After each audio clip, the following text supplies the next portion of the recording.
Kaninang umaga, sumuko na sa mga otoridad ang sospek na bumaril at pumatay sa kanyang nakagitgitan na isang empleyado ng Meralco sa Dasmariñas, Cavite. Ang sospek, iniharap sa media ni Interior Secretary John Vic Remulla kasama ang Cavite Police Provincial Office at Dasmariñas PNP. And the alleged suspect is Jeffrey Arindog Carmaisa, 44 years old, and also resident of Dasmariñas, Testers Avenue, Barangay Salawag, Dasmariñas, Cavite.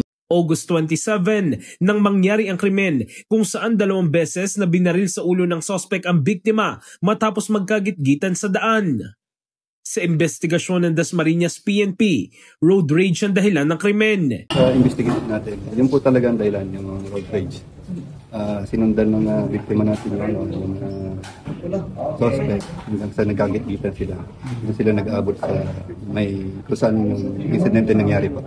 Iniimbestigahan pa ng Dasmariñas PNP kung paano nagkaroon ng baril ng suspect, gayon nagtatrabaho lamang ito bilang isang driver.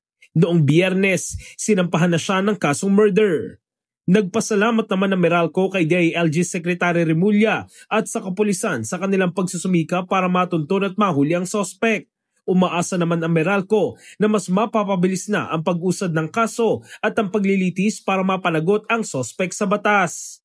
Umaasa kami na mas mapapabilis na ang pag-usad ng kaso at ang paglilitis para mapanagot ang sospek sa batas. Patuloy rin ang suporta at tulong ng Meralco sa pamilya ng aming kasamahan at kaisa nila kami sa pagdadalamhati at paghahangad ng katarungan sa gitna ng trahedya. Muli, mariin namin kinokondena ang karumal-dumal na insidente ito at naniniwala kaming walang buhay ang dapat na mawala dahil lamang sa alitang kalye o hindi pagkakasunduan. In the heart of changing lives, ako si Brigada Jigo Custodio ng 105.1 Brigada News of Manila, the Music News Authority.